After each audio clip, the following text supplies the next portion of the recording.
আসসালামু আলাইকুম। বাংলার সংবাদে সবাইকে স্বাগত জানাচ্ছি। আমি নাইম ফাথুম মুবিন। সংবাদ শিরোনাম। বাংলাদেশের সর্বশেষ গুরুত্বপূর্ণ আপডেট সংবাদে আপনাকে স্বাগত। শুরুতেই সংবাদ শিরোনাম, পরে বিস্তারিত। প্রথমেই জানাবো আমাদের হাতে থাকা সর্বশেষ গুরুত্বপূর্ণ সবথেকে তাজা আপডেট সংবাদ। টেকনাফে ট্রলারসহ 7 জেলেকে ধরে নিয়ে গেল আরাকান আর্মি।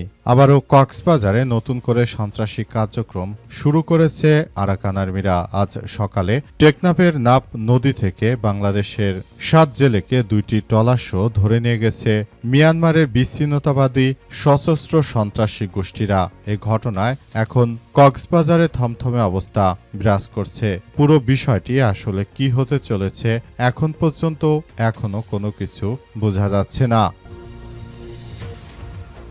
এরপর জানাবো, আমার ছেলের গলার সামনে দিয়ে গুলি লেগে পিঠ দিয়ে বেরিয়ে গেছে ট্রাইব্যুনালে শহীদ কবির হোসেনের বাবা। জুলাই গণ অভ্যুত্থানের দায়ে মৃত্যুদণ্ডপ্রাপ্ত পলাতক হাসিনার ছেলে ও আইসিটি উপদেষ্টা সজীব অজের জয় এবং সাবেক তথ্য ও যোগাযোগ প্রতিমন্ত্রী জুনায়েদ আহমেদ পলকের বিরুদ্ধে সপ্তম সাক্ষী হিসেবে জবানবন্দি দিয়েছেন শহীদ সানজিদ হোসেন মৃধার বাবা কবির হোসেন মৃধা। আজ আন্তর্জাতিক অপরাধ ট্রাইব্যুনাল একে এই জবানবন্দি দেন তিনি।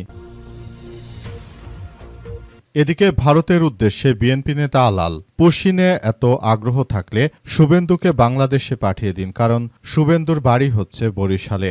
বাংলাদেশ ভারত সীমান্ত পরিস্থিতি নিয়ে বিএনপির নেতারাও এবার উদ্বেগ জানাতে শুরু করেছে। তারা জানাচ্ছে যে ভারতের এই নরেন্দ্র মোদীর সন্ত্রাসী মদতপুষ্ট যখন থেকে পশ্চিমবঙ্গের ক্ষমতায় এসেছে তখন থেকেই তিনি বাংলাদেশের বিরুদ্ধে এই ষড়যন্ত্র শুরু করেছে সন্ত্রাসী শুভেন্দুর এতই যদি পুশিনের ইচ্ছা থাকে তাহলে শুভেন্দুকে ধরে বাংলাদেশে পাঠিয়ে দাও, কারণ এই শুভেন্দু সন্ত্রাসী হচ্ছে বাংলাদেশের বরিশালে তার পৈতৃক বাড়ি রয়েছে। সুতরাং তিনি হচ্ছেন একজন অবৈধ ভারতীয়, তাকে বাংলাদেশে পাঠিয়ে দাও বলে মন্তব্য করেছেন বিএনপি নেতা মোয়াজ্জেম হোসেন আলাল। আজ রাজধানীতে এক অনুষ্ঠানে তিনি এই দাবি করেছেন। তিনি বলেন, নিরীহ ভারতীয়দের ধরে ধরে বাংলাদেশে না পাঠিয়ে বরং যারা ভারতীয় নাগরিক রয়েছে তাদেরকে ধরে ধরে বাংলাদেশে পাঠিয়ে দাও। এই পরিস্থিতিতে আসলে বিষয়টি কোন দিকে যাচ্ছে, ভারত আসলে কি করতে চায় বাংলাদেশে পুশিন করে, তারা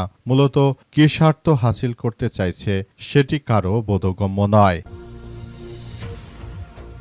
এবারে জানাবো, তোষামোদ নয়, জনগণের সামনে সত্যকে তুলে ধরতে হবে বললেন প্রধানমন্ত্রী।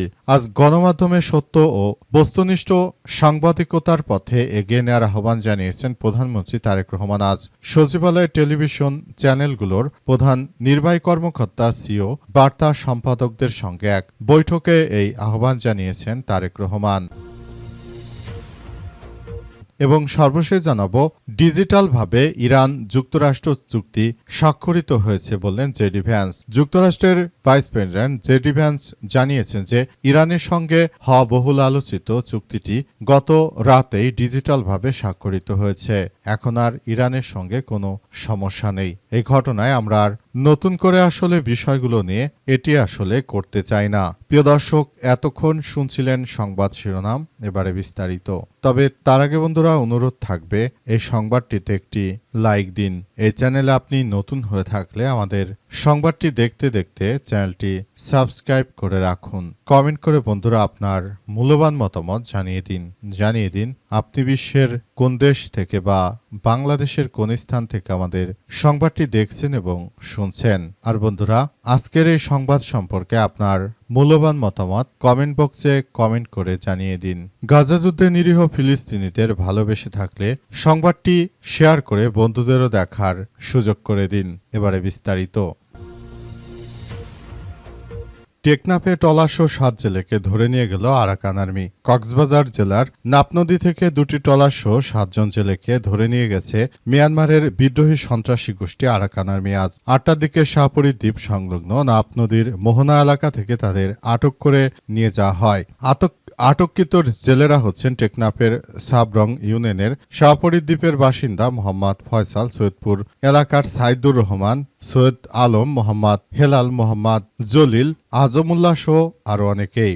জানা যাচ্ছে যে ওইসব এলাকায় মাঝে মধ্যে এই ভারতীয় মদতপুষ্ট সন্ত্রাসীরা তারা মূলত বাংলাদেশের নাগরিকদের টার্গেট করে এই ধরনের হামলা চালাচ্ছে বা বাংলাদেশের নাগরিকদের তারা তাদের নিজ ভূখণ্ডে ধরে নিয়ে যাচ্ছে। তাদের উদ্দেশ্য হচ্ছে যে তারা মূলত বাংলাদেশের উপর একরকম অ্যাকশন চালাতে চায়। তাদের আরও উদ্দেশ্য হচ্ছে যে তারা এই ধরনের কার্যক্রম চালিয়ে মূলত নতুন করে তারা এক ভয়াবহ বিপর্যয়কর পরিস্থিতির সৃষ্টি করতে চায়। এই পরিস্থিতির মধ্য দিয়ে সবাইকে নিয়ে যাওয়ার চেষ্টা করছে এই মদতপুষ্ট সন্ত্রাসীরা। তাদের আর উদ্দেশ্য হচ্ছে যে তারা নতুন করে এক ভয়াবহ বিপর্যয়কর পরিস্থিতি আসলে সৃষ্টি করতে চায়। তাই এদের হাত থেকে এই মুহূর্তে সবাইকে বাঁচতে হলে অবশ্যই বাংলাদেশিদের আরও সতর্ক অবস্থানে থাকতে হবে এবং এই রাখাইনের মদতপুষ্ট সন্ত্রাসীদের বিরুদ্ধে সবাইকে প্রতিরোধ গড়ে তুলতে হবে। পাশাপাশি আমাদের বিজিবির যারা সদস্য রয়েছে, চৌকস ইউনিট রয়েছেন,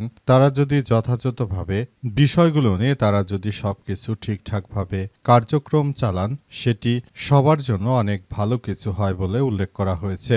এই ঘটনার মধ্য দিয়ে মূলত নতুন করে এক ভয়াবহ বিপর্যয়কর পরিস্থিতি সৃষ্টি হচ্ছে এবং সবকিছু আসলে সামনের দিকে এগিয়ে যাচ্ছে। দেখা যাক শেষ পর্যন্ত বিষয়গুলো কোন দিকে যায়। এই সমস্যাগুলো সমাধান করা এই মুহূর্তে বাংলাদেশ সরকারের অত্যন্ত গুরুত্বপূর্ণ একটি দায়িত্ব হিসেবে দাঁড়িয়েছে। সরকার বিষয়গুলো নিয়ে খুবই গুরুত্ব সহকারে কার্যক্রম চালাচ্ছে। আশা করা হচ্ছে যে মিয়ানমারের এই বিচ্ছিন্নতাবাদী সন্ত্রাসীদের বিরুদ্ধে বাংলাদেশকে আরও শক্তভাবে পদক্ষেপ গ্রহণ করতে হবে। আন্তর্জাতিকভাবে এই সন্ত্রাসীদেরকে রুখে দেওয়ার চেষ্টা অব্যাহত থাকতে হবে। ট্রাইব্যুনালে শহীদের বাবা কবির হোসেন তিনি বলেন, আমার ছেলের গলার সামনে দিয়ে গুলি লেগে পিঠ দিয়ে বেরিয়ে যায়। জুলাই গণঅভ্যুত্থানের দায় মৃত্যুদণ্ডপ্রাপ্ত পলাতক হাসিনা ছেলেও আইসিটি উপদেষ্টা সজীব ওয়াজেদ জয়, সাবেক তথ্য ও যোগাযোগ প্রযুক্তি প্রতিমন্ত্রী জুনায়েদ আহমেদ পলকের বিরুদ্ধে সপ্তম সাক্ষী হিসেবে জবানবন্দি দিয়েছেন শহীদ সানজিদ হোসেন মৃধার বাবা কবির হোসেন মৃধা। আজ আন্তর্জাতিক অপরাধ ট্রাইব্যুনাল একে এই জবানবন্দি দেন। তিনি জবানবন্দিতে কবির হোসেন লিখেছেন এবং বলেন, আমি রঙের কাজ করি, আমার বাসা টঙ্গী গাজীপুর, আমার বয়স 54, আমার এক ছেলে এক মেয়ে ছিল। 2024 সালের 5 আগস্ট হাসিনা পালিয়ে গেলে আনুমানিক বিকাল 3টার দিকে আমার মেয়ের জামাই ও ছেলে বিজয় মিছিলে অংশ নিয়ে উত্তরা বিএনএস টাওয়ার এলাকায় যায়। সেখানে গুলির আওয়াজ শুনে তারা এক একজন এক এক দিকে দৌড় দেয়। এ সময় একটি গুলি আমার ছেলের গলায় লেগে তারপর অপর পাশ দিয়ে বেরিয়ে যায়। এই ঘটনায় আমার ছেলে মারা গেছে। মূলত সাবেক তথ্য প্রযুক্তি বিষয়ক উপদেষ্টা আইসিটি প্রতিমন্ত্রী, পাশাপাশি যারা এই ঘটনার সঙ্গে সংশ্লিষ্ট তাদের বিরুদ্ধে তিনি এই কার্যকর ভূমিকা নেয়ার পাশাপাশি তিনি আসলে নতুন করে বিষয়গুলো নিয়ে খুবই গুরুত্ব সহকারে কার্যক্রম চালানোর ব্যাপারটি নিয়ে বলেছেন এবং তিনি বলেছেন যে তার ছেলেকে যারা হত্যা করেছে তাদের বিচার যেন এই বাংলাদেশের মাটিতেই হয়, যাতে করে ভবিষ্যতে কেউ এই ধরনের হত্যাকাণ্ডের ঘটনা আসলে তৈরি করতে না পারে এমন কিছু বিষয় সামনে আসতে শুরু করেছে। নতুন করে বিষয়গুলো সামনে আনার পরই এদের বিরুদ্ধে এই সাক্ষ্য গ্রহণ শুরু হয়।